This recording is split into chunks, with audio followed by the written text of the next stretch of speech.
Vous écoutez un message enregistré à l'église CVV Paris.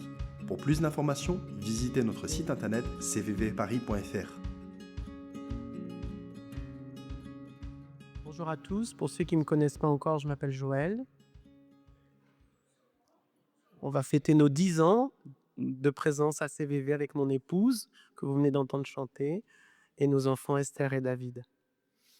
En esprit et en vérité, ce ne sera pas le thème de ma prédication de ce matin, mais nous adorons Dieu en esprit et en vérité. Nous sommes sur une série sur le Saint-Esprit qui a démarré avec Thomas qui nous a parlé de la Trinité. Et puis, Adrien avait enchaîné aussi sur un peu les fonctions du Saint-Esprit, et je vais probablement revenir un peu sur ce thème-là ce matin, sur la question de ce que fait le Saint-Esprit. On a beaucoup travaillé sur les dons ensuite, c'est-à-dire comment Dieu, le Saint-Esprit, veut se servir de nous, parce que Dieu, dans son plan, il a pris une décision que je trouve complètement folle, c'est que quand Jésus est monté au ciel, il a décidé de passer au travers de l'Église pour se révéler au monde. Et quand on regarde l'état de l'Église, des fois, on se dit, le Seigneur est fou. Et le Saint-Esprit veut se servir de nous. Et on va un petit peu regarder ces choses-là, mais c'est le plan de Dieu de passer au travers de nous. La création attend la révélation des fils de Dieu. Pas seulement de Dieu, mais des fils de Dieu. C'est-à-dire que nous entrions dans le plan, le mandat et tout ce que Dieu attend de nous, et que le Saint-Esprit puisse se servir de nous pour que nous fassions une différence sur cette terre. Donc je reviens sur un peu le tout début de cette série où Thomas et Adrien nous ont parlé de la Trinité, et aussi m'appuyer sur la théologie de Paul. Paul explique que nous sommes esprit, âme et corps. Autant Dieu est 3 personnes en une seule personne. C'est un peu un mystère et c'est difficile à comprendre ces choses-là. Mes enfants me disent, mais Jésus, le Père, le Saint-Esprit, c'est pas évident à expliquer. Mais nous sommes aussi créés, pas trinitaires, mais en 3 parties, esprit, âme et corps. Et la Bible dit que nous étions morts par nos offenses. Je pense que je vais faire dans le désordre, j'ai l'impression, mais enfin mon père. Nous étions morts par nos offenses. C'est quoi qui était mort en nous finalement? C'était pas notre corps, c'est pas notre âme, c'était notre esprit. Lorsque Dieu a créé l'homme et la femme, il les a placés dans un jardin, le jardin d'Éden. Et quand vous reprenez la Genèse, Dieu venait tout le temps visiter l'homme et la femme. Il y avait une communion parfaite entre Dieu, l'homme et la femme. C'est ça, comme ça que nous avons été créés. C'est notre image d'origine, en perfection, en relation parfaite avec le Père, en relation parfaite avec la femme pour l'homme, et la femme en relation parfaite avec l'homme. Même les animaux ne se tuaient pas, ne se mangeaient pas les uns les autres. Et Dieu avait dit une seule chose, ne mange pas de l'arbre de la connaissance du bien et du mal. Bon, vous connaissez, à faire vite, il y a eu la tentation, l'homme et la femme ont désobéi à Dieu, et par la désobéissance est entré le péché. Et instantanément, qu'est-ce qui se passe? Dieu alors a chassé. Il y aurait beaucoup de choses à dire là-dessus, parce que pendant des années, je trouvais que Dieu avait été méchant d'avoir, vas-y, dégage quoi, chasser l'homme et la femme. Non, il est dit dans le texte que si en plus l'homme et la femme mangeaient de l'arbre de la vie, c'est-à-dire qu'on aurait été dans l'immortalité, mais on aurait été dans la mort perpétuelle et il n'y aurait plus de moyen de salut. Et Dieu dit, ils auraient été comme nous, comme des dieux, quoi, d'une certaine manière. Donc c'est pas par méchanceté qu'il les a chassés, c'est au contraire par grâce, parce qu'il fallait qu'il y ait Jésus qui meurt sur la croix. Et s'il n'y avait plus de mort, il n'y aurait pas eu de Jésus. Bon, ou en tout cas de sacrifice. Et donc, il y a la chute, et finalement, le fait d'être sorti du jardin, c'est la séparation de la présence de Dieu. Et cette cassure, elle est en nous depuis Adam et Ève. Et quand on naît au travers de notre père et de notre mère, nous naissons dans cette rupture, dans cette cassure, alors que nous sommes tous issus de Dieu. Tous les êtres vivants, en tout cas tous les êtres humains, c'est un psaume qui dit ça, nous sommes tous nés de Sion. Sion, dans la parole de Dieu, c'est la représentation de la présence de Dieu. C'est de là d'où on vient. On vient d'Afrique, on vient de ceci, mais on vient du ciel. C'est Dieu qui donne la vie. Et on est né dans cette cassure, dans cette rupture d'avec Dieu, dans cette nature de péché, hein, Paul explique beaucoup ces choses-là. On est né là-dedans et qu'est-ce qui est finalement séparé de Dieu en nous? Bah, c'est notre esprit. Et la nouvelle naissance, c'est quoi? C'est pas la nouvelle naissance. C'est Nicodème qui dit: «Est-ce qu'il faut que je rentre dans le corps de ma mère pour renaître une deuxième fois?» Mais non, c'est pas une naissance charnelle, c'est une renaissance de notre esprit.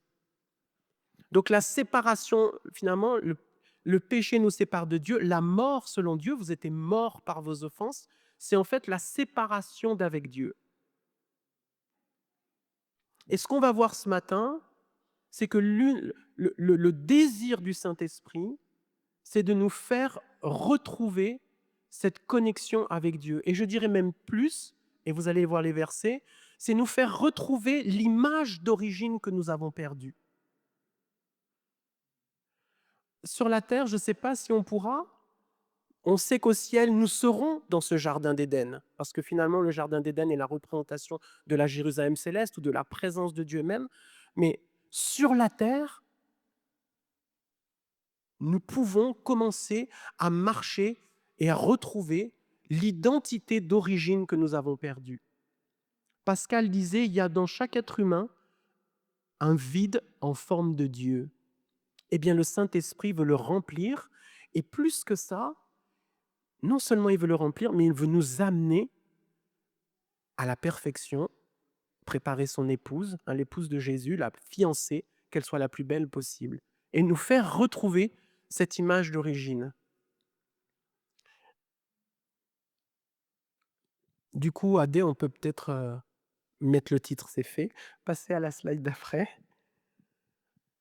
Jean 16, Jésus dit, le consolateur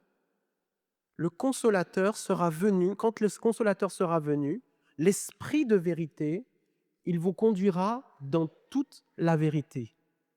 Le Saint-Esprit est un esprit de vérité, c'est-à-dire qu'il va nous révéler la vérité. La vérité, Jésus, bien sûr, mais la vérité sur nous, la vérité sur les autres, la vérité sur des circonstances par lesquelles nous pouvons passer, parce que nous sommes tellement, et on va le voir, tellement obnubilés parfois par nos souffrances ou nos épreuves ou les choses par lesquelles on passe. Quelle est la vérité? Et comment sortir de toutes ces épreuves, etc. Jean 16, 13, Jean 8, 32, vous connaîtrez la vérité et la vérité vous affranchira. Ce mot d'affranchir, il est très fort pour moi, parce que ce sont les esclaves que l'on affranchit. Il ne parle pas simplement de liberté, mais il parle d'esclavage. Il vous affranchira. De quel esclavage il nous a affranchis déjà? De celui du péché. Nous sommes déjà, par le sacrifice de Jésus, affranchis de l'esclavage du péché. Qu'est-ce que c'est qu'un esclave? C'est qu'il y a quelqu'un qui décide pour toi. Tu ne décides plus. Mais parfois dans nos vies, il y a des endroits de nos vies où on a l'impression qu'on ne décide de plus rien et qu'on est piloté par quelque chose, peut-être parfois. On subit. J'ai des réactions de colère que je n'arrive pas à contrôler. Je ne fais le mal, comme dit Paul, que je ne voudrais pas faire. Et le bien que je voudrais faire, je ne le fais pas. Il y a quelque chose qui nous pilote. Ça, c'est de l'esclavage. Et ce matin, je vais peut-être aussi mettre le doigt sur pas mal de choses parce que je voudrais qu'on ait à la fin de ce temps un temps de prière, un temps de ministère, parce que le Saint-Esprit veut nous libérer. On est dans ce thème ce matin de la liberté de l'esprit. Et si je serais triste que certains viennent avec des sujets et que vous soyez repartiez de la même manière que vous êtes venus. Parce que le Saint-Esprit veut nous rendre libres. Vous connaîtrez la vérité et la vérité vous affranchira. Dans 2 Corinthiens 3, 17, ce matin, Jolie, tu l'as dit dans une prière, et je l'avais dit aussi quand j'ai fait la louange il y a 2 semaines, mais j'aime beaucoup ce verset. Le Seigneur, c'est l'Esprit, et là où est l'Esprit du Seigneur, là est la liberté. Alors vous me direz, oui, mais on est libre. Mais la liberté dont on parle, ce n'est pas la liberté de la démocratie, ce n'est pas la liberté de la République ou la liberté d'un système politique dans lequel nous vivons.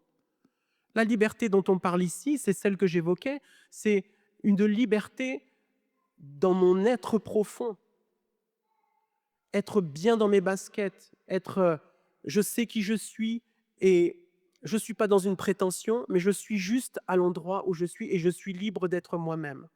Libre de pouvoir, libre de plein de choses que je vais évoquer après. Ça nous envoie à cette prophétie qu'Ésaïe avait dit en Ésaïe 61, je ne l'ai pas noté, mais vous la connaissez par cœur, j'en suis sûr. L'Esprit du Seigneur est sur moi pour porter de bonnes nouvelles aux malheureux. Il m'a envoyé pour guérir ceux qui ont le cœur brisé, pour proclamer aux captifs la liberté et aux prisonniers la délivrance. Pour proclamer aux captifs la liberté. Quelle est la différence entre le fait d'être prisonnier et le fait d'être captif? J'ai un peu réfléchi à ça parce qu'on a l'impression que Dieu dit deux fois la même chose. Eh bien, pas en fait, non. La captivité, c'est quand je capture quelque chose. Par exemple, un lion, il est en captivité dans un zoo. On ne lui a pas demandé son avis au lion. On l'a pris et on l'a enfermé. Donc, il y a parmi nous des gens qui sont en captivité ou qui ont des parties de leur vie qui sont en captivité, qui ont été enfermés, emprisonnés, et il y a cet animal sauvage qui veut retrouver en vous cette liberté. Et c'est légitime. Celui qui est prisonnier, soit c'est parce que c'est à la fin d'une guerre et il a été fait prisonnier, soit il est en prison parce qu'il a fait quelque chose de répréhensible, il a été jugé coupable et on l'a mis en prison. Donc la captivité, c'est d'une certaine manière, le prisonnier, c'est quelque chose que j'ai d'une certaine manière indirectement mérité. La captivité, c'est on m'a rien demandé. Et dans nos vies, on peut être dans des captivités, on n'a rien demandé. C'est parfois les histoires de nos vies, le contexte, nos familles, les histoires de nos familles, même des histoires de pays, entre peuples. Notre pays de France a fait pas mal de choses sur la planète, des choses bien et puis des choses beaucoup moins bien, qui peuvent encore aujourd'hui, dans nos individualités à nous, avoir des conséquences, même dans l'Église, où on est en captivité, on est enfermé dans des choses qui ont été faites par nos ancêtres et qui ont été transmises de génération en génération et qui crient encore au travers de nous, et on a été même formaté comme ça. C'est une captivité. Et le Saint-Esprit, son cœur, c'est de nous délivrer, c'est de nous libérer. Lorsque Jésus est mort sur la croix, et lorsque dans nos vies, on accepte son sacrifice, instantanément, notre esprit est remis en connexion avec l'Esprit de Dieu. Et nous devenons le temple de l'Esprit. Son esprit vient vivre dans notre esprit. Notre esprit, c'est le point de contact, c'est le lieu de la présence en nous. C'est le lieu de l'habitation de Dieu en nous.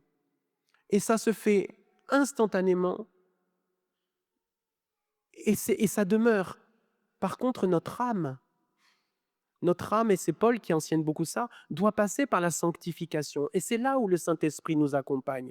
Qui peut dire qu'il peut se changer soi-même, tout seul? Ah, on peut faire des psychothérapies qui durent 15 ans, etc. Michel n'est pas là. J'ai beaucoup de respect pour les psychologues, mais ça va beaucoup plus vite quand le Saint-Esprit est là.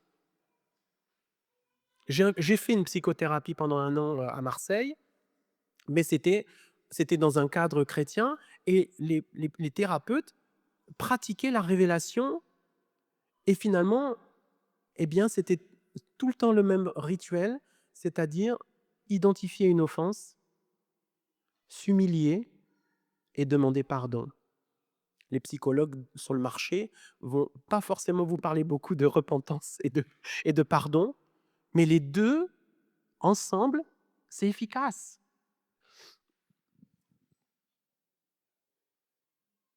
Et le Saint-Esprit veut ne pas nous laisser tranquilles. Il veut nous déranger.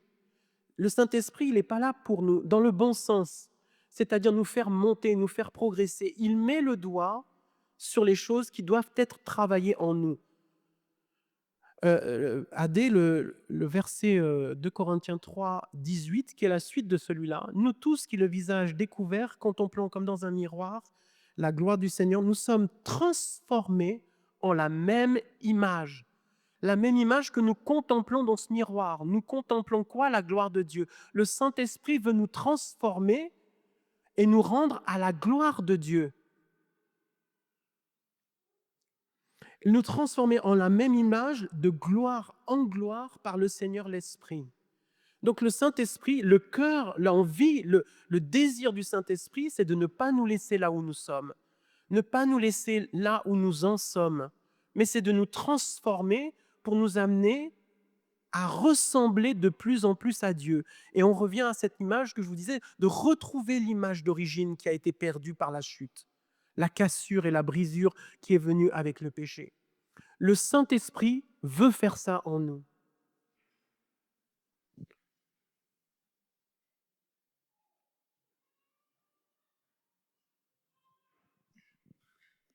C'est une sanctification. C'est pour ça que le Saint-Esprit, Adrien le disait, et c'est dans la Bible, il nous convainc de jugement, de péché et de jugement. Pour moi, dans la parole, il y a toujours, à chaque fois qu'il y a jugement, il y a toujours la grâce. On a été jugés mauvais, on a tous été disquels, tous sont péchés, sont privés de la gloire de Dieu. Mais la grâce de Dieu, c'est qu'il a envoyé Jésus pour nous sauver. Le jugement de Dieu vient toujours avec la grâce. Et donc, quand on dit qu'il nous convainc de péché et de jugement, ça veut dire quoi? Ça veut dire qu'il veut mettre le doigt sur les choses qui doivent encore changer en nous. Ah ouais, mais moi j'ai 30 ans de conversion, c'est bon, machin. Ben, en fait, tant qu'on sera sur la terre, mes amis, il va falloir qu'on continue le travail. Parce que non seulement il y a ce travail, il y a des choses qui sont acquises, et gloire à Dieu, mais on est sous l'influence de plein de choses, hein. Il y a vos yeux qui regardent, il y a vos oreilles qui entendent, il y a vos cœurs parfois qui sont blessés, et des fois, il faut revenir. Il faut revenir encore à la machine à laver du Saint-Esprit pour pouvoir retrouver de l'efficacité ou de la pertinence. Enfin, c'est même pas un bien-être, c'est-à-dire que, enfin, la joie d'être dans ce que Dieu attend de nous.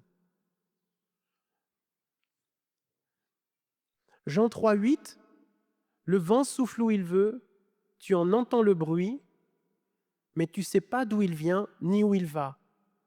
Il en est ainsi de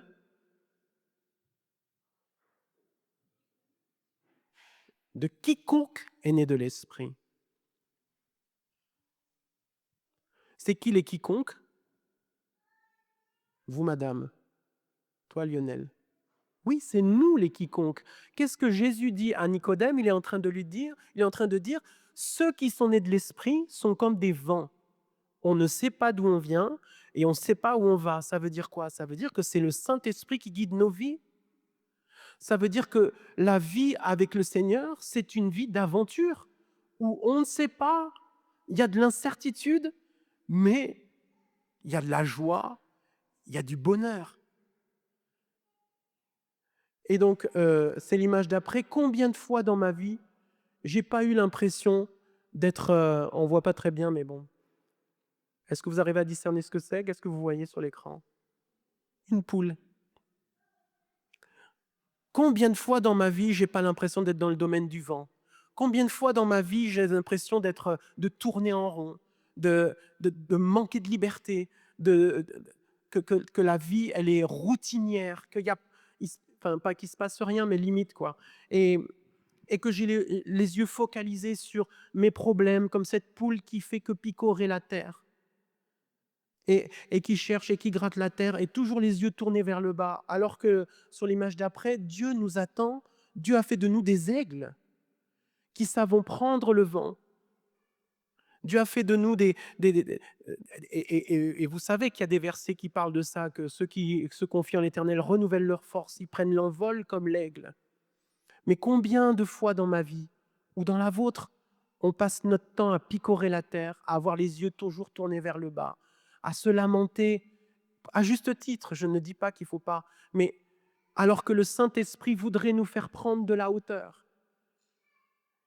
Et que dans toutes les épreuves que nous passons, que l'Esprit nous conduise dans toute la vérité, afin que nous puissions traverser les épreuves, pas comme des poules, mais comme des aigles qui prennent de la hauteur et qui voient loin. Parce que la poule, elle ne regarde pas loin, hein. Elle voit le petit carré de terre qu'elle est en train de picorer, alors que l'aigle, il voit très loin. Et en chacun de nous, il y a retrouver cette, je veux dire, toutes les choses de la vie nous amènent à vivre dans une routine, dans un. Je dis pas qu'après il faut partir non plus dans tout doit être, tout doit être que de l'aventure, mais notre vie de tous les jours, le boulot, le machin, tout est ritualisé, tout est et même on peut vivre notre foi de manière rituelle, qui est pas mauvaise en soi, mais il y a une aventure que le Seigneur veut qu'on vive avec lui. Parce qu'il veut se servir de nous, il veut nous communiquer sa puissance, on l'a vu par les dons, nous révéler des choses qui sont cachées. La Bible dit que même le Saint-Esprit sonde même les profondeurs de Dieu. Qui connaît les profondeurs de Dieu ici? Qui a envie de connaître les profondeurs de Dieu ici? Moi, c'est ça qui m'intéresse. Quel est, je ne sais même pas si on serait capable de supporter la révélation des profondeurs de Dieu. Mais même ne serait-ce que la superficialité de Dieu, pour moi, c'est déjà de la densité. Ce serait déjà quelque chose d'énorme de connaître les choses et de progresser et d'avancer. Mais le Saint-Esprit veut communiquer même les profondeurs de Dieu, parce que Dieu n'est pas un Dieu ésotérique qui s'enferme derrière des codes et il faut déchiffrer, et puis c'est réservé à des élites intellectuelles qui ont seuls le droit d'aller lire. Dieu se révèle aux enfants. Et Dieu est un Dieu qui se révèle. Dieu est un Dieu qui se donne. Dieu n'est pas un Dieu qui se cache. Dieu n'est pas un Dieu qui dit « Tiens, viens, viens ». Et puis ça, c'est Bouddha. Il faut plusieurs vies pour même essayer d'atteindre le nirvana. Mais Dieu n'est pas comme ça. Dieu n'est pas un Dieu qui tient une petite carotte et puis à chaque fois, vous savez, on n'atteint jamais le but. C'est pas ça. Dieu n'est pas comme ça. Dieu est un Dieu qui se révèle. Mais il se révèle à ceux qui le cherchent, à ceux qui ont faim et soif. Et dans nos vies, oui, il y a des moments où on est comme des poules. Mais le Saint-Esprit vient et dit, bon, réveille-toi. Réveille-toi. Oui, tu es peut-être dans un temps de désert, mais réclame la soif. Proclame ta soif du Saint-Esprit. Le désert ne dure pas toujours. Le désert, c'est des fois des passages importants, mais ça ne dure pas toujours. Si tu es dans un temps de désert, réveille ta foi, ranime ta foi, lève-toi. Réveille-toi et que le Saint-Esprit vienne te prendre et commencer à souffler sous tes ailes pour que tu puisses prendre de l'envol et de la hauteur. Dans nos vies, finalement, qu'est-ce qui peut nous amener tout le temps, en permanence, à revenir à l'état de poule, à l'état d'enfermement, de captivité, de manque de liberté? J'ai un peu fait un inventaire, il n'est pas exhaustif. Et c'est ça, après, je veux dire, je vais donner quelques aussi témoignages, mais là-dessus, ensuite, on priera. Pour ceux qui ont besoin. Le premier point que j'avais un peu identifié et qui peuvent être un bocage, ce sont nos expériences. Je dirais, je voulais mettre plus l'accent sur nos expériences du Saint-Esprit. Dire que peut-être qu'il y a des croyants, des personnes qui sont croyantes toutes récentes, mais il y en a d'autres, peut-être comme moi, ça fait plusieurs années, dizaines d'années même qu'on est croyant, et on a pu avoir dans le passé des expériences un peu malheureuses. Moi, quand j'étais petit, quand on disait qu'il y avait le prophète, tu avais tous les gamins de l'église, on allait tous se cacher, on avait tellement peur qu'ils nous prophétisent, qu'ils nous disent, qu'ils révèlent à la place publique toutes les choses qu'on voulait cacher, non pas qu'on n'était pas des grands bandits, mais il peut y avoir quelque chose de ça, parfois, en nous, surtout qu'on est une église où des personnes proviennent de différentes origines chrétiennes. Une fois, on m'avait invité dans une église évangélique pour enseigner sur la louange, et le pasteur, alors ça m'arrive souvent, j'ai un petit entretien avec le pasteur avant pour qu'il vérifie un peu ma théologie. Et un jour dans cette église, il m'a dit, écoute, on croit au Saint-Esprit, mais on ne croit pas qu'il guérit. I know, on n'a pas la même Bible, mais on croit que le Saint-Esprit agissait au temps des actes des apôtres, mais ça c'est fini, c'est terminé. Ça c'était leur croyance. Et donc peut-être que vous êtes dans notre église avec ce genre de choses que vous avez avec lesquelles vous avez grandi, qui vous ont été enseignées. Ben, il y a besoin de rafraîchir, notre théologie aussi, et le Saint-Esprit est là. La seule chose qu'il faut qu'on fasse, c'est dans tout ce que je vais dérouler, c'est de dire: «Ben oui Seigneur, peut-être que je me reconnais là, ben je te donne ça Saint-Esprit». Donner l'autorisation à Dieu de venir changer nos cœurs, de venir nous transformer dans nos pensées, nous nettoyer des choses d'avant. Donc les enseignements ou les expériences. Une fois, il y a une dame à la fin d'un temps de louange, ça remonte à loin et c'était à j'étais jeune, hein, mais j'étais dans une église qui avait connu un renouveau, dans les assemblées de Dieu, un renouveau dans la louange et il y a une dame qui est venue à la fin du culte, elle m'a dit: «Je viens au nom d'El Shaddai, vous devez vous taire». Je lui ai dit: «Écoutez madame, le Seigneur quand il me parle, ne me parle pas sur ce ton. Merci, au revoir». Et donc oui, ouais, j'ai toujours été un peu punchy, hein. Heu, Ben il en subit maintenant les conséquences un petit peu parfois, mais je suis assez direct. Mais il y a un petit verset dans l'Apocalypse, verset 19, chapitre 19, verset 10 qui dit: «L'esprit de la prophétie, c'est le témoignage de Jésus». Alors on peut interpréter ce passage comme dans plein de manières différentes, mais moi je l'ai pris pour moi en me disant: «Si ma prophétie, même à moi, quand j'apporte un don de l'esprit, si ça ne manifeste pas le cœur de Jésus, la prophétie est pas bonne». Le Saint-Esprit peut venir par quelqu'un me dire: «Il y a un problème, machin, et cetera».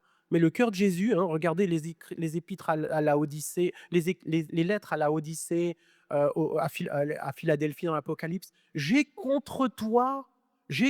C'est Dieu qui parle à l'Église. Mon Dieu, c'est dur, Saint-Esprit, mon Dieu. Mais si tu reviens, il y a toujours avec Jésus, avec Dieu, un moyen de salut. Toujours. Donc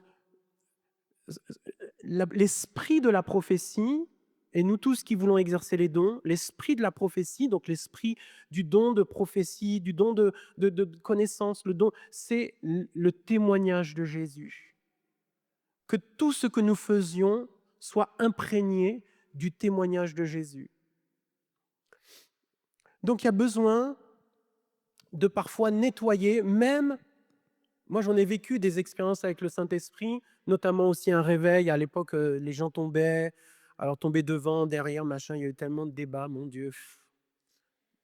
Les gens riaient, oh là là, ça avait fait bazar au début. Je disais: «Mais qu'est-ce que c'est que ce truc?»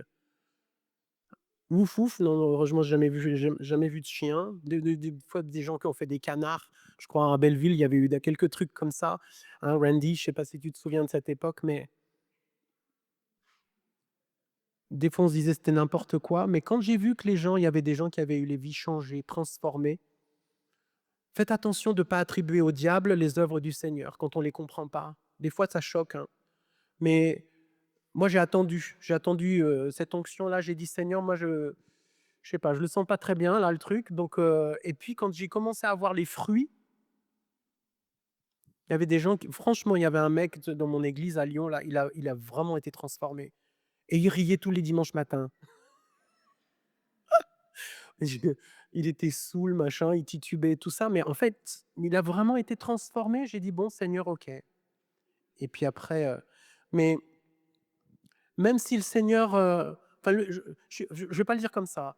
Je suis convaincu que le Seigneur nous visite et il y a des moments où, et je suis convaincu qu'on va vivre des moments comme ça, où le Seigneur va nous visiter de manière tellement tangible que ça va nous électrifier, qu'on va le sentir dans nos corps, et cetera. Parfois, vous le sentez, un petit frisson. Alors, je ne parle pas du frisson dans la colonne vertébrale qu'on sent parfois quand il y a un peu d'onction, mais vraiment quelque chose qui nous saisit de l'ordre de ces flammes de feu qui tombent au moment de la Pentecôte. Moi, j'ai hâte de voir ça. Et puis, j'ai hâte de le voir qu'on vit tous la même chose au même moment. Parce que là, dans la louange ce matin, il y en a qui est avec le Père, l'autre le Fils, l'autre le Saint-Esprit, l'autre ah, tu m'aimes, l'autre il pleure, le machin. Mais la Pentecôte, ils étaient 120, ils ont tous vécu la même expérience au même moment. Moi, j'attends ça. Et je ne l'ai jamais vu encore. Enfin, si, quand, un peu, quand on est dans les conférences, etc. Mais je m'attends vraiment. Et Et avec Manu, on est engagé dans la maison de prière tous les lundis soirs, on intercède et on prie pour ça, pour la visitation du Saint-Esprit. Pas juste le petit chatouillis dans la colonne vertébrale, on s'en fout de ça. Mais il y a une ville, un monde qui est en train de se perdre. Et notre Église, on est au centre d'une ville qui est l'une des capitales mondiales les plus influentes. Et nous avons une responsabilité. Nous avons un champ de mission qui est énorme, un énorme potentiel. Et le Seigneur veut se servir de chacun d'entre nous. Et nous, on est encore en train de gratter la terre, aller chercher des petites graines. Vous voyez ce que je veux dire? Et mon cœur, notre cœur, c'est de dire, Saint-Esprit, viens, transforme-nous pour que nous devenions une armée puissante dans tes mains, qu'on soit libérés de tout ce qui nous enferme. Les expériences du passé peuvent nous enfermer. Le verset que j'avais mis, c'est on ne met pas du vin nouveau dans de vieilles outres, autrement les outres se rompent, le vin se répand et les outres sont perdues. Mais on met le vin nouveau dans des outres neuves et le vin et les outres se conservent. Ça veut dire quoi? Il y a eu un vin nouveau, il y a eu des vins qui ont été déversés par le Saint-Esprit.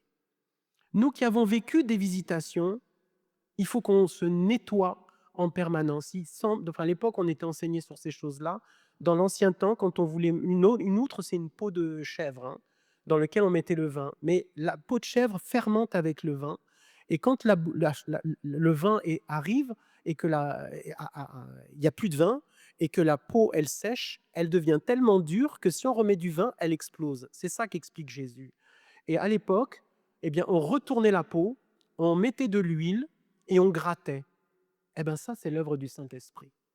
Et gratter, ça ne fait pas du bien, mais il y a l'huile du Saint-Esprit. Et quand la peau redevient à nouveau souple, alors on peut lui remettre du vin nouveau. Donc moi, je dis au Seigneur, ok, j'ai vécu des choses, mais pour cette saison, pour maintenant, je veux être nettoyé de tout ce que j'ai vu, de tout ce que j'ai déjà connu. Parce qu'autrement, je vais dire, il faut que ça se passe comme ça. Non. J'ai connu comme ça, donc c'est forcément comme ça que ça doit se faire. Non. Dieu veut faire quelque chose de nouveau dans cette saison, en 2025, à CVV. Ce que j'ai connu, c'était à Lyon. C'est plus Lyon ici. C'est Paris. C'est vous. C'était d'autres personnes. Qu'est-ce que le Saint-Esprit veut faire? Je veux être prêt. Alors retourne mon outre, grappe-moi, mets-moi l'huile pour que je sois prêt à recevoir le nouveau. Le deuxième point, quelque chose qui nous bloque et qui, moi, m'a bloqué pendant des années, c'est la honte et la peur. Quand j'étais petit, j'avais honte de moi. J'aurais jamais pu me tenir devant vous avec le micro comme ça. Et quand j'ai travaillé ça avec le Seigneur, j'ai dit, Seigneur, rappelle-moi. Eh bien, je me suis souvenu. Il y a un prof de physique qui m'avait appelé devant la classe pour me faire un exercice. Et en m'appelant, il y avait une petite estrade d'ailleurs, il s'est moqué de la manière dont j'étais habillé et toute l'école, toute la classe a rigolé de moi. Ça a été... en fait, ça a conditionné ma vie au point que je ne pouvais pas me tenir en dehors. J'ai commencé à jouer au piano à 14 ans, donc vous voyez, c'est arrivé après l'histoire du prof de physique. Mais moi, derrière un piano, si je ne suis plus derrière le piano, je me sens tout nu. Et j'ai toujours ça un peu. C'est-à-dire que le dimanche matin, faire la louange pour moi, c'est forcément derrière un piano. J'ai du mal à être devant. Alors, prêcher, je vous parle même pas. Et j'ai toujours eu honte. Voilà, j'ai toujours eu honte de mon corps. Danser, je ne sais pas danser, j'ai honte de danser. Bon, la peur, la honte. Mais je pense que peut-être qu'il y en a qui sont comme moi. Mais on est dans une église où la pierre de fondation, c'est ce qu'on appelle la culture de l'honneur et la grâce entre nous. Et dans cette église, c'est un peu pour ça qu'on est venu à CVV, en partie. Parce qu'il y a la vision aussi d'origine qu'on avait reçue dans un temps d'intercession bien avant. Mais entre nous, moi je lance un défi à notre Église et à chacun individuellement. Faisons tomber nos peurs et nos hontes entre nous. Parce que si nous sommes une Église dont la pierre de fondation, c'est la culture d'honneur et la grâce, mais il faut qu'on soit en vérité, il faut qu'on soit dans l'accueil les uns avec les autres. Il faut qu'on bannisse le jugement. Et il faut qu'on bannisse de nos vies aussi la peur du jugement, la peur d'être jugé. Qu'est-ce qu'on va dire? Si nous devons vivre une louange extravagante comme on nous l'a prophétisé, Si nous allons vivre les signes, les miracles et les prodiges, il faut que déjà entre nous, on fasse tomber tous les masques, qu'on soit en vérité les uns avec les autres, qu'on rentre dans cette guérison et dans cette consolation et dans cette restauration les uns les autres avec nos histoires de vie qui sont complètement différentes, mais qu'on y aille ensemble, pleurons ensemble, prions ensemble, cherchons la présence de Dieu ensemble et que nous bannissions du milieu de nous la peur et la honte et que nous fassions de cet endroit un terreau où les gens qui ne connaissent pas Dieu vont tout de suite venir se planter et tout de suite trouver l'amour, la grâce, l'espérance qui est en train de disparaître de notre monde.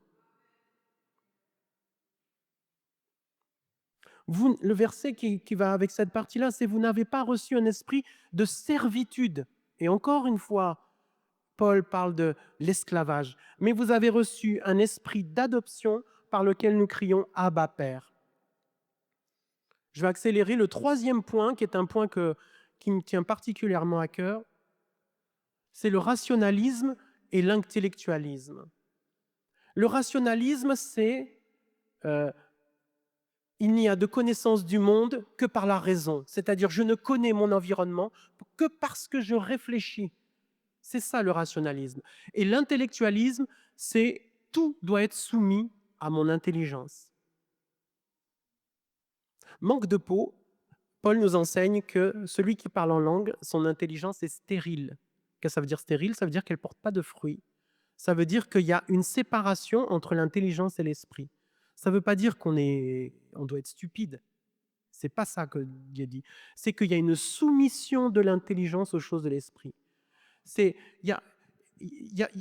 comme Dieu qui dit à Israël au mont Sinaï, si vous obéissez, si vous entendez ma voix, si vous obéissez et si vous gardez mon alliance, eh bien, si vous obéissez, si je vous dis quelque chose et que vous obéissez, et nous, bien souvent, on rajoute, si j'entends la voix, si je comprends, alors j'obéis. Parce que tout doit être soumis à mon intelligence. Non. Le principe de Dieu, c'est si je dis, tu obéis. Et dans l'exercice des dons, il faut évacuer la notion de compréhension. Il y a des fois, c'est un peu fou, ça ne veut pas dire qu'il faut faire des choses folles, mais si à un moment donné, tu reçois quelque chose, ça ne veut pas dire qu'il ne faut pas mobiliser son intelligence, mais il n'y a pas une soumission des choses de l'esprit à l'intelligence.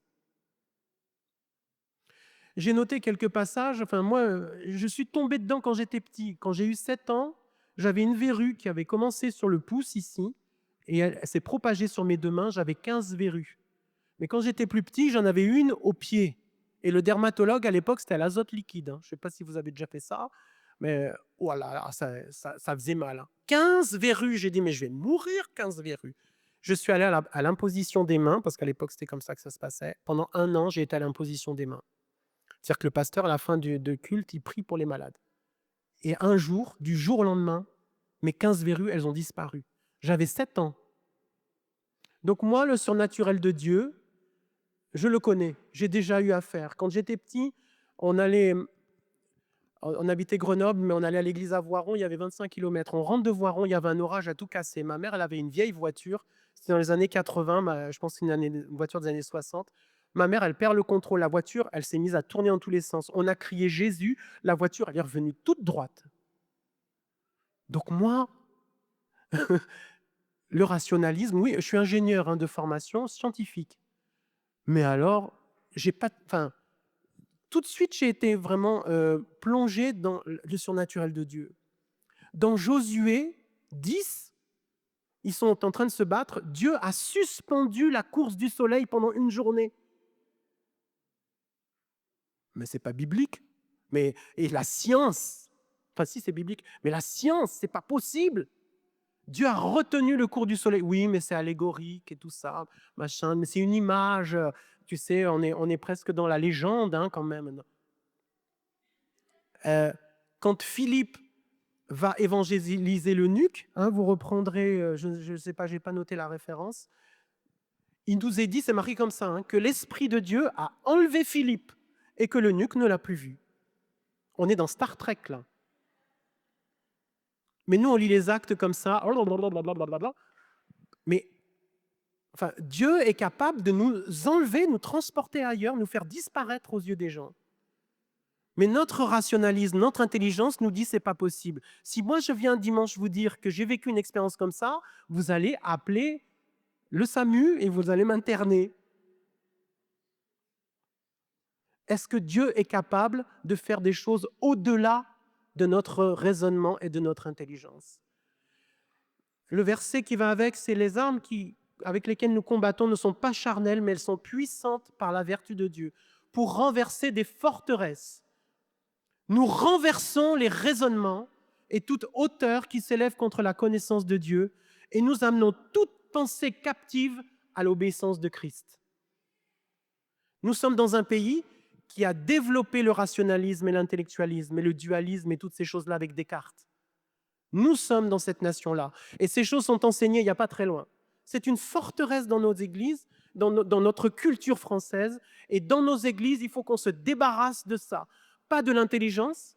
Je ne dis pas qu'il faut qu'on se débarrasse des raisonnements. Mais je dis que Dieu est au-dessus de la science.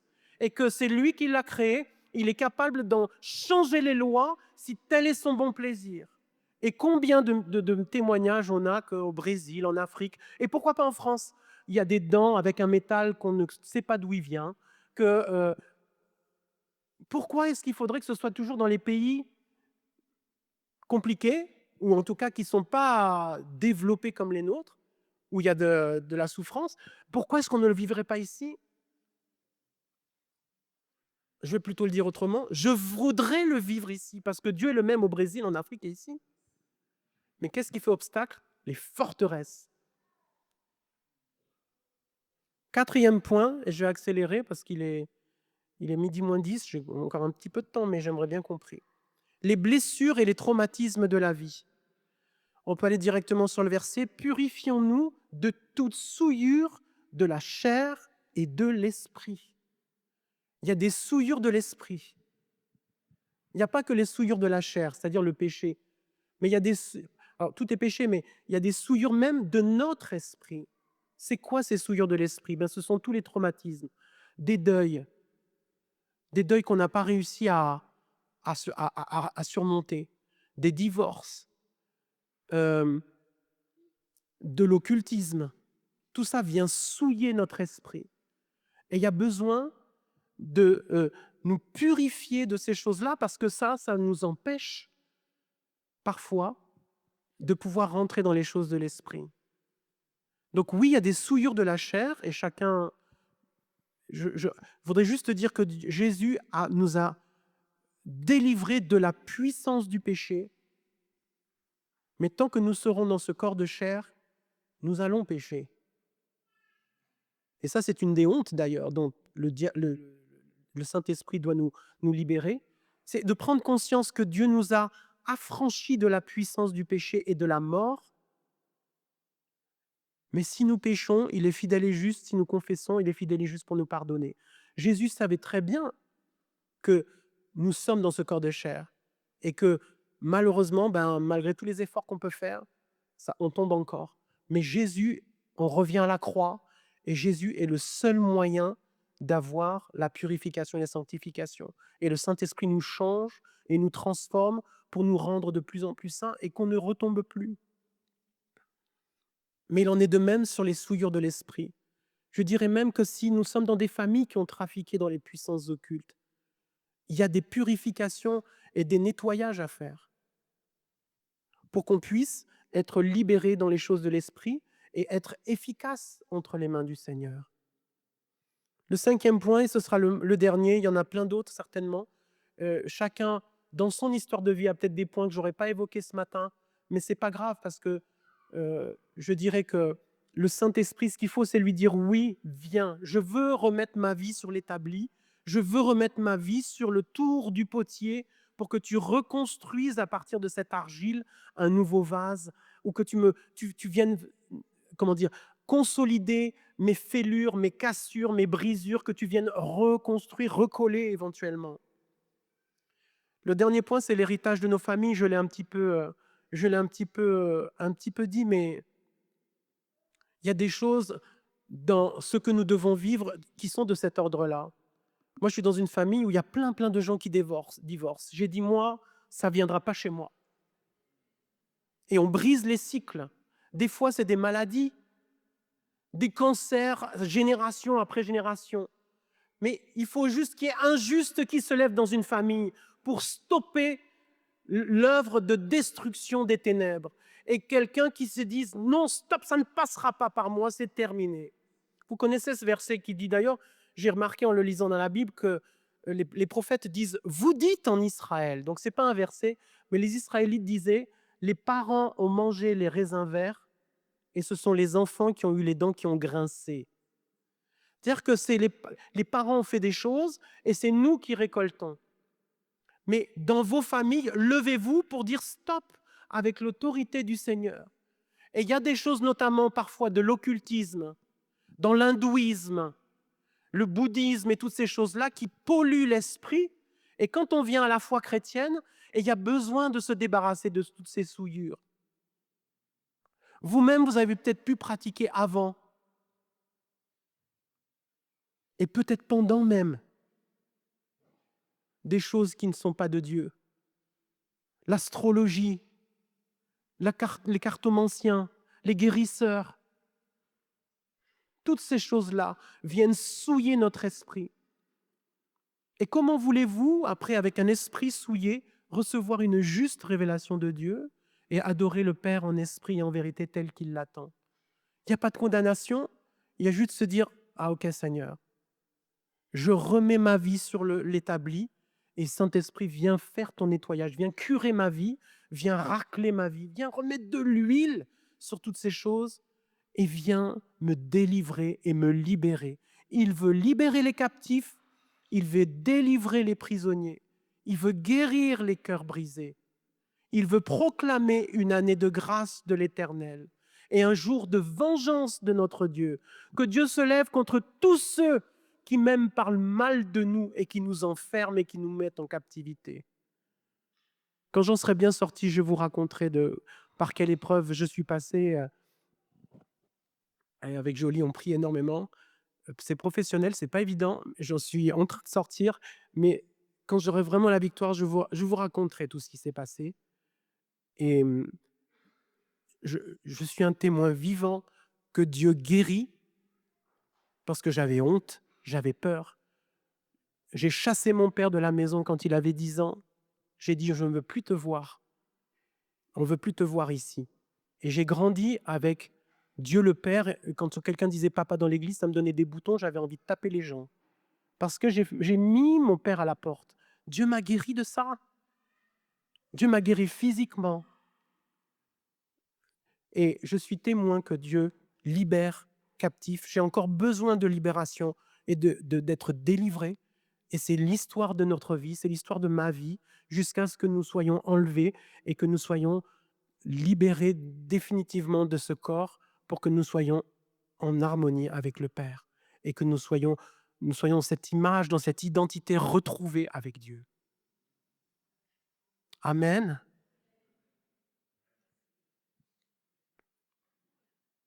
Il y a plein d'autres choses, mais je suis sûr que le Saint-Esprit travaillera. On peut finir sur la belle image de la fin. Que le Saint-Esprit travaillera chacun pour nous-mêmes de ce dont nous avons besoin pour avancer.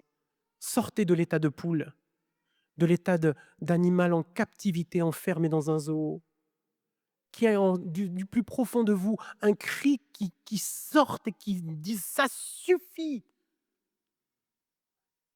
Ce n'est pas à ça que Dieu nous appelle. Métro, boulot, dodo, ce n'est pas à ça que Dieu nous appelle. Je vous invite à vous lever. Je ne sais pas comment conduire ce temps, Yann, les anciens. Je sais qu'il y a des équipiers de prière, mais il y a beaucoup de gens absents aujourd'hui parce qu'ils sont en formation, dans des séminaires et tout ça. Je vais simplement peut-être, à moins que Ben, tu aies une idée, non? Je vais appeler le Saint-Esprit et puis ce qu'on va faire, parce que je ne voudrais pas non plus qu'il soit trop long, je pense que c'est quelque chose que le Seigneur veut faire au long cours, hein, c'est notre vie. Moi, en tout cas, c'est mon cœur. Je ne suis pas dans l'équipe de prière vraiment officiellement, mais par tous les chemins par lesquels je suis passé, j'ai tellement à cœur de prier les uns pour vous, pour que le Seigneur puisse vous libérer, vous délivrer, vous guérir. Voilà, mon cœur, c'est de donner ma vie pour l'Église. Et que ce soit aujourd'hui, dimanche prochain, voilà. Vous savez que je ne suis pas le seul dans l'Église, mais en tout cas, avec Joël, vous pourrez venir parler et on pourra prier ensemble. Donc, je vais simplement prier que le Saint-Esprit vienne commencer voilà, qu'il ne vous laisse pas tranquille, qu'il vienne vous secouer, vous déranger même pendant les nuits, qu'il vous réveille et qu'il vous donne des images sur les choses sur lesquelles, de quoi vous devez être délivré. On ne peut pas tout faire en une seule fois. Autrement, on meurt sur place et notre personnalité se déstructure. Mais petite chose par petite chose, peu importe, on y va petit à petit. Et une nouvelle fois, n'ayez pas honte, n'ayez pas peur. Nous sommes dans une église qui a mis comme pierre de fondation la culture de la grâce et de l'honneur. Si ce n'est pas pour le vivre le dimanche matin, ça ne sert à rien. Si c'est que des mots, ça ne sert à rien. Moi, je veux le vivre avec vous, en vérité les uns avec les autres, dans des relations profondes et d'amitié. Saint-Esprit, au-delà des mots, au-delà des imperfections, au-delà de tout ce que... Tu prends tout ça, Saint-Esprit, tu souffles sur nous tous. Tu souffles sur nous tous. Tout ce que j'ai pu peut-être réveiller par les mots. Seigneur, tout ce qui est monté dans le cœur des uns et des autres. Seigneur, tu prends ça, tu veux nous faire monter, tu veux nous faire voler comme l'aigle. Et Saint-Esprit, je te demande de souffler ce matin. De souffler ce matin, de faire monter, Seigneur, tous ces oiseaux-là, tous ces aigles, Seigneur, qui sont pour l'instant sur le sol. Viens faire soulever, Seigneur. Viens faire monter, Jésus, le niveau de l'eau. Viens faire monter, Esprit de Dieu. Viens libérer les cœurs. Je déclare que l'Esprit du Seigneur est sur nous. Tu nous as oints pour proclamer une année de grâce, pour libérer les captifs, guérir les cœurs brisés, proclamer la délivrance aux prisonniers. Esprit de Dieu, viens souffler et viens guérir. Viens faire sortir de tous les prisons, de tous les enfermements, les hommes et les femmes de cette Église. Viens, Esprit de Dieu, faire monter en nous les souvenirs. Viens briser les chaînes. Viens casser tous les vœux même que nous avons. Plus jamais je ne ferai confiance à quelqu'un. Peut-être qu'il y a des gens qui ont dit des choses comme ça, par peur de trahison. Viens délier les paroles. Viens casser les liens. Viens briser les chaînes. Viens détruire les malédictions qui ont été prononcées sur les vies des uns et des autres. Par la puissance du Saint-Esprit, je déclare une saison de libération, une saison de délivrance, une année de grâce de l'Éternel. Une année de grâce de l'Éternel. Saint-Esprit, transforme-nous de gloire en gloire pour nous rendre à la même image que celle d'origine que nous avons perdue par la chute et par la désobéissance d'Adam et Ève. Prépare-nous, sanctifie-nous, purifie-nous. Change nos mentalités, nos pensées, que nous amenons captives à l'obéissance de Christ. Renverse nos raisonnements. Brise, Seigneur, notre intelligence, qu'elle soit soumise à l'autorité du Saint-Esprit.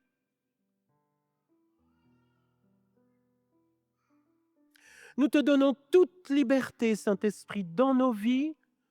Nous te disons oui et amen, parce que tout ce que tu fais est bon. Tu prends soin de nous, tu ne nous détruiras jamais. Tu es quelqu'un qui reconstruit sur les ruines. Tu n'es pas quelqu'un qui achève les ruines.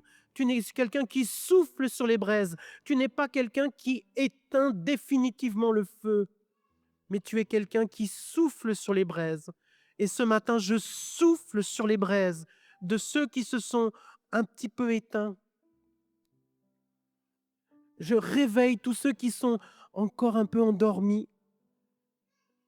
Et je déclare que nous ne sommes pas des poules, mais que nous sommes des aigles et que tu nous appelles à voler. C'est notre héritage et c'est ce que tu veux faire avec nous.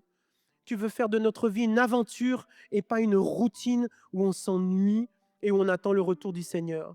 Mais que chacun d'entre nous, Seigneur, et je réveille les héros dans cette église. Je réveille les héros, que les fleuves que tu as placés en chacun d'entre nous puissent se jaillir avec violence, avec force et avec autorité. Libère les dons, libère la guérison, libère le don de la foi, libère le don d'opérer les miracles, libère le don de discerner les esprits. Libère les dons ce matin aussi, Seigneur. Dans le nom de Jésus. Amen.